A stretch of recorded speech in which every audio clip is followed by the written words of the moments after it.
So Sera Sera, if you are just doing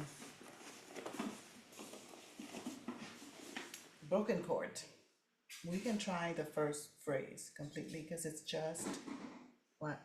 Just C chord and it's all smooth. That's the first phrase. Here we go.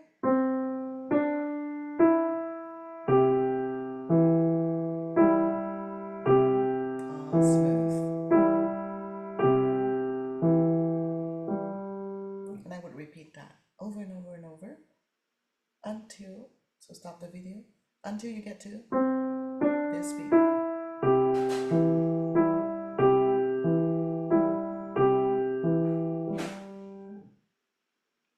And those of you who are more advanced, the challenge is to make the melody louder than the left hand, right? So exercise of squeezing Play-Doh in the right hand and a cloud or an egg in the left hand. You don't want to break that cloud. So really squeezing hard at the same time, one hand louder, and so hopefully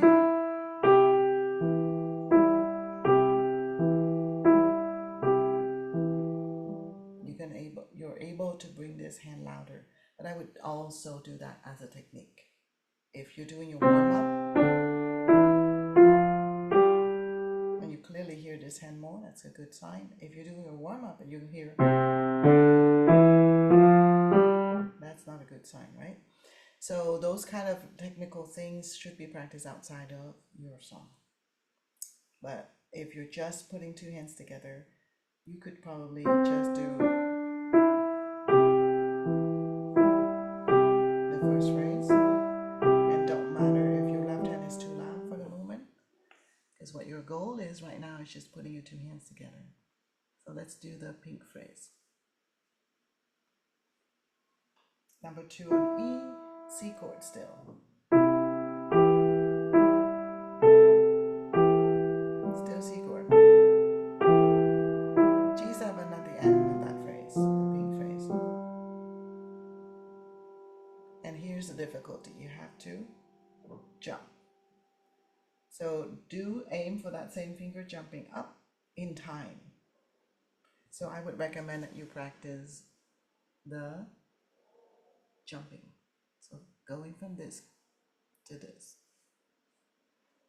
The reason being the right hand has a 3 and then it has to jump to a 3. Here it is. Until you can get that, then you're okay. Then you go, okay, I've practiced my transition. Now I can do the new phrase. And let's color that new phrase in green. I'll start there and finish there. Usually phrases are 4 bars. So let's start that B, the green phrase, and it's G7 chord.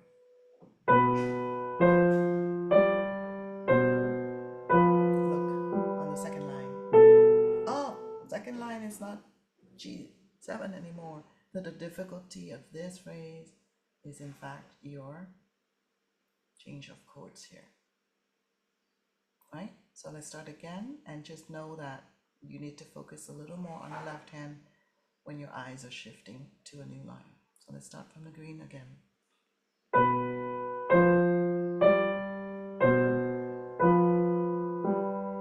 Left hand switch. Do I need to concentrate too hard on the right hand? No, because your right hand is still in the same place. And this is why when you're practicing, really use your brain to think, okay, which hand needs more of my attention? And just put a little star, a little X like I did. I can already tell when I'm giving a new song to a student, a private student, I can already put all the X's where the person will make a mistake or hesitate, because I see it. I see the problem areas coming up. And I wish that you would think through so that when you're practicing your two hands together, you start seeing those things too. You're seeing the problem areas coming up. It's a common problem area for everybody. Let's do the green phrase again.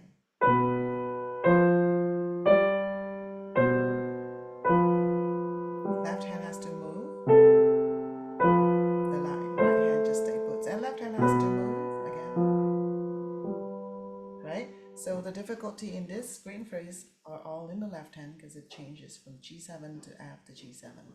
So if necessary, go back to G7, F, G7, G7, F, G7, and then practice that broken until it's smooth and fast. Then maybe you could do the green phrase. But let's move on to the next phrase, which is going to be purple. And let's start right there, G7 chord, 3 on F. And the difficulty is the right hand stretching down. Most people don't miss their C chord. Most people find the C chord to be really easy to get to because it's home. It feels like going home. So the difficulty in this case now is I'm marking the difficulty with red. Previously it was your left hand changing. Now in this phrase, it's about your thumb stretching down to B. Let's continue with the next phrase, which we will color. What color did we not use? Blue.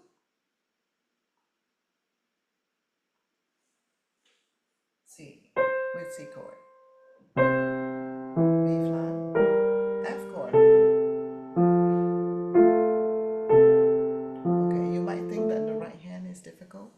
No, if you did practice your melody really well, you'll realize that you're in F position. And in F position, when you warm up, the number 4 is naturally on B flat already. So the right hand is right for that blue phrase. So your concentration should be on your left hand chord change. So again, I'm color coding the difficulty. Concentrate on changing chord here. Then it's the same chord, so you don't need to concentrate too hard after that in your left hand. But right here, you have. But that is only if you take out the difficulty knowing that your right hand should be in the F position, which we talked about in the beginner's class. Right hand is in F position. And now we are doing the blue phrase. F chord after.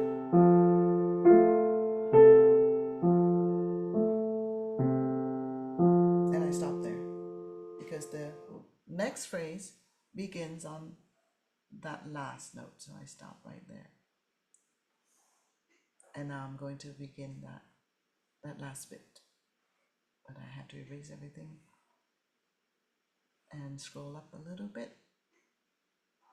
So you get 2 lines. Okay. So now we're going to do from the beginning of that phrase, which is the beat 3. And now also getting to beat 2.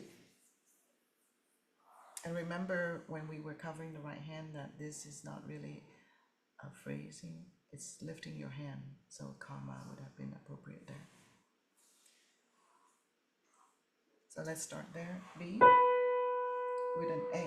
Oh, doesn't sound very good, does it? No, because you're kind of on a weak beat, and usually you would play fast and it would pass through. So this clash that you're hearing, you're not gonna hear it when you're actually playing the whole song in the speed, in correct speed. So yes, it does clash a little bit. Here we go. Left hand change to G7 and leg slide, and that would be easy. But you could hear that, oh, this one's clashing, and then I have to focus on my left hand being going to G7, right? So don't mind the clash right here. Next line, jump your right hand, right? And that's why I put the comma there in red, because you know the difficulty is in the right hand now. Because once you get your left hand on C, it's okay. All right, then we work on the next one. So systematically work on one phrase at a time. And again, that phrase is almost 4 bars, isn't it? beat 3, a full bar, full bar, full bar, and like 1 beat or 2 beats later. So almost 4 bars. And that one is, always remind each hand what it's doing. Okay, and the left hand is the G, the last note of your C chord, and still C chord. Chord change, G7.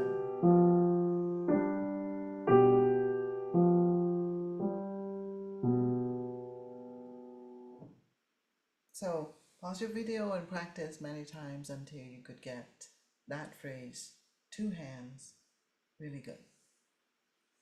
If it feels weird for you to start like that on a thumb, then just take off that thumb. But do practice your phrase that way.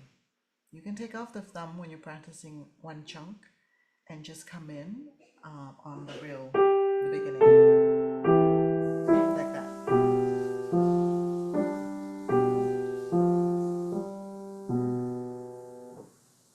And similarly, you could have done that also for the earlier phrase. If this clashing for you is way too much, then don't play the clashed note in the left hand, but only come in here on the G7.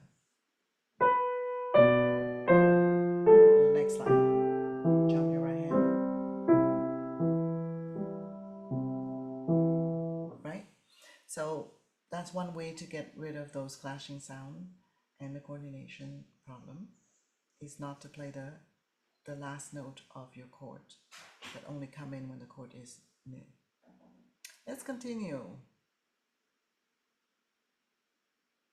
that phrase. Again, we can also take out the difficulty of playing the left hand accompaniment and only come in when the chord begins.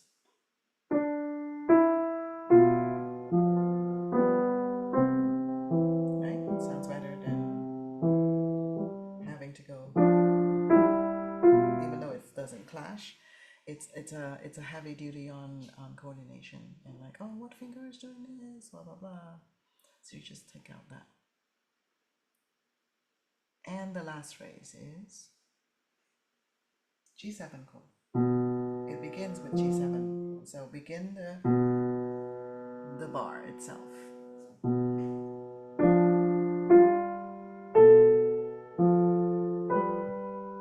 And that's not a difficult one, except if you haven't practiced this D minor chord with the correct fingering, you'll have a hard time. So just remember that always have your right hand repeat that little chunk. The last chunk is D minor chord, and then step step. Repeat that before you start putting your 2 hands together, always. So this is an easier version of accompaniment broken chord to Sera Sera.